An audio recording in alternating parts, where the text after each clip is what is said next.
hanging out and having coffee together. Did you just see my dog? For today's video, I want to bring you into my living room because I want to have a coffee chat with you. A coffee chat about coffee chats, if you will.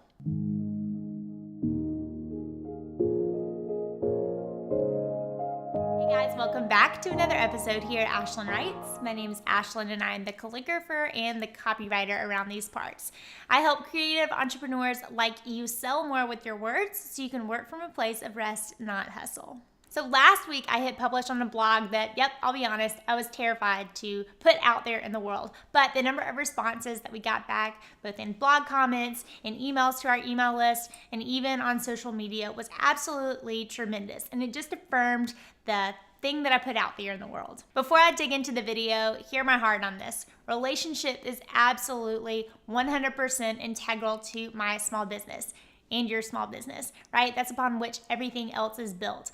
I don't really like the word networking as much, but I do like the term relationship building. And I think that investments in people are what's gonna come back to us in dividends. But if you are a creative, and this is what I talked about on the blog, you may have had that moment where you sit down and you look at your schedule and you feel like you're playing business all the time, right? It never really ends. You're constantly seeing business people and making business friends, but you haven't been hanging out with your best friends, the ones that you had before your business, remember them, or even your spouse as much as you used to.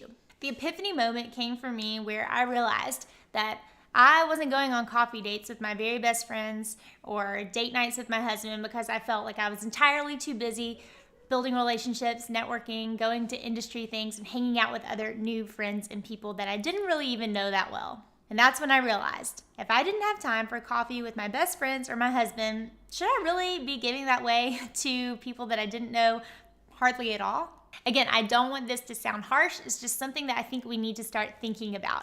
I heard Michael Hyatt say on his podcast one time that the more successful your business comes, the more inaccessible you need to become.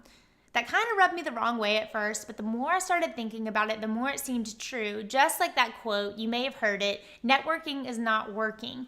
Again, rubbed me the wrong way. The more I sit down and I think about it, it's kind of true. Networking is not doing the work that people are actually paying me for sometimes. So how do you bring these two things together well? How do you respect your time, protect your margin, but also build your business on relationships, which are the currency of business, right? Today I want to talk through the 11 tips that I left over in that blog post just to shed a little bit more light on my thoughts on them and where they came from. These are 11 things that have helped me that I've seen throughout my professional career since I graduated from college and was being the askee all the time. I still am the askee a lot, but I also want to talk about this from the perspective of the asker. As I have grown more in my career and in my business, I get asked out on coffee dates a lot, which I love. And especially when I have time for them, I really love them. These are the ways I've learned how to handle them both. Let's dive in. The first way you can handle coffee dates is actually by doing them during the breakfast hour. My CEO at the first big agency job that I had did this beautifully. Any young gun that would come and ask him if he could pick his brain or take him to coffee, Glenn would ask to meet them over breakfast. Now, as a bonus tip, Glenn, at least the rumor is that he would eat breakfast at home beforehand, so when he actually went to coffee and shared that meal with somebody, he could really focus on the person in front of him and less about what he was going to order or how he's going to eat it without getting food all over his face. I also heard an entrepreneur named Jared Loftus say that he has taken this approach before, and he would suggest a really early time, like 6:30, so it wouldn't knock anything in the middle of his day, and he got to see if somebody was actually really interested in going out to coffee with him and picking his brain and learning more, he would be an open book, but he had to do it during that really early time. And if it wasn't a fit for someone, well, then he said that I kind of knew they wouldn't really care that much about being able to meet with him. The second tip I have for you is one that I have seen my business coach and mentor, Shanna Skidmore, do. We were at a conference and Shanna was being swarmed by all of these women wanting to come up with her and get tips for their businesses. Shanna is a financial coach, and so obviously we all want that insight, right? What I saw her do was listen really well to the women that would come up with her, and then she would say, I absolutely want to help you. Send me an email. She would give her email address. And she would close up that conversation with them and move on to the next person. I asked her after I saw her do that 3, 4, 5 times why she always pushed them to email. And she said it's because in the moment I kind of want to give everything, or I want to work one-on-one with everybody, but I can't fit that in my schedule. So this is the way that I pull myself out from the situation and I let myself process. And then in the moment, she's got all the tools at her disposal when she's sitting in front of her computer, a more clear brain, and she can actually get them the most helpful thing for them at the time. Tip number 3, schedule 2 times a month or so where you actually are going to go out and have coffee. My friend Jessica did this and I thought it was a great idea. She would reserve 2 Fridays a month where she would kind of block off the afternoon. She wouldn't do any work and she would just use that time to go meet and greet with people. Tip number 4 that I have seen is to arrange a meetup. Now, this would be something that if you have a really big audience, that would be fabulous. I first realized that this is something that I wanted to blog and talk about because I was at a conference where there's a lot of Instagram influencers. Now, these women have huge audiences, like tens of thousands of followers, and some of them live in really big markets, cities like LA, Chicago, New York City. Can't imagine the number of times that these women get asked to coffee every single week. What I have seen them do really well is arrange meetups. They'll announce on social media that they're going to be at a certain place at a certain time.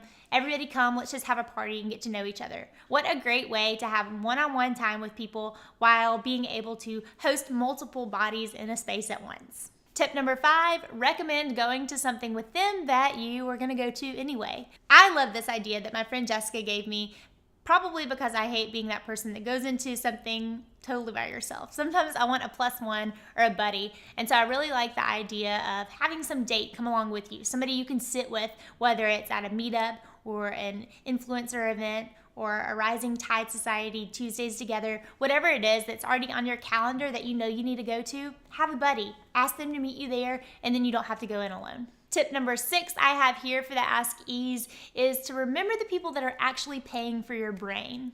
If you do offer one-on-one time for people through mentoring or coaching, it's not really fair to go into a situation and give away free advice. It's not fair to those people that are paying for it. So I recommend that you have some sort of copy template reserved in your arsenal that you can use at these moments. I have a swipe file of 4 different copywriting templates you can grab absolutely for free. I'll link it below and I'll also link it up here on YouTube.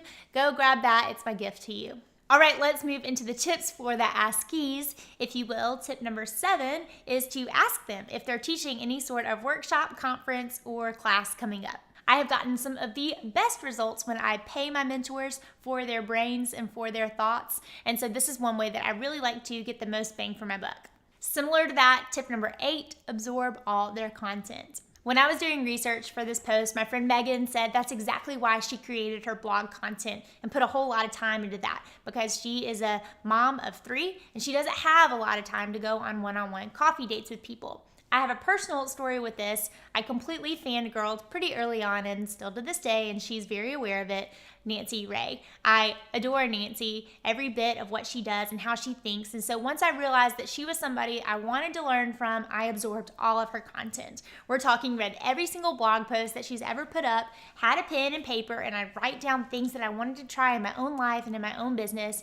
And I would also buy lots of items from her shop. When I finally got ready, we're going to talk about what I did in tip number 9, but this was one way that by absorbing all of her content, I kind of learned to think like Nancy did.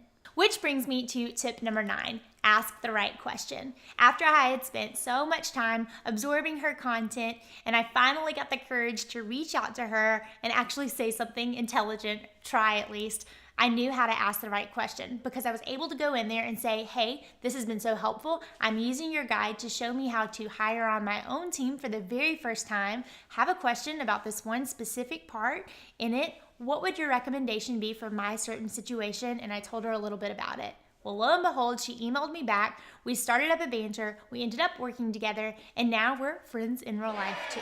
Tip number 10 I have for you is to pay for the conference. I sure do love a good conference, not just for the content that they have inside, but also for the relationships you form there. There's really no better opportunity to meet a lot of people at once and get to know them on a personal level. Finally, tip number 11, go to them. This is something that I picked up back when I was pretty fresh out of college and going on coffee dates and picking the brains of women that I thought were really senior and women that I wanted to be one day in my own professional career. And I got this tip. I don't even remember who told it to me, but they said every time you ask somebody if you can go to coffee with them, go to them, whether you're bringing them coffee or asking if you can meet at their office in their conference room, because that gives them the opportunity to not have to worry about taking time away from what they're doing, fighting traffic, paying to park here in Atlanta, or whatever it is. You're taking a lot of that off their plate, and they're going to be a lot more willing to meet with you. I think that pretty much rings true still today in the online world. If I am reaching out to somebody that I really want to talk to, I will ask for their calendar link. So the link to their scheduling tool, Calendly, Acuity, whatever it is that they use, because that gives an opportunity that they can tell me on their time when they can meet with me. I wrote 2 more bonus tips on the blog, as well as the whole post with all the information. And you can grab that as well as the 4 copy swipe templates. Again, my gift to you, because I want you to be able to figure out how to fiercely protect your margin, but also build a business on relationship. I'll link it below. And if this video was helpful, I sure would appreciate a thumbs up. Hit subscribe, and I'll see you back next week for an all new episode.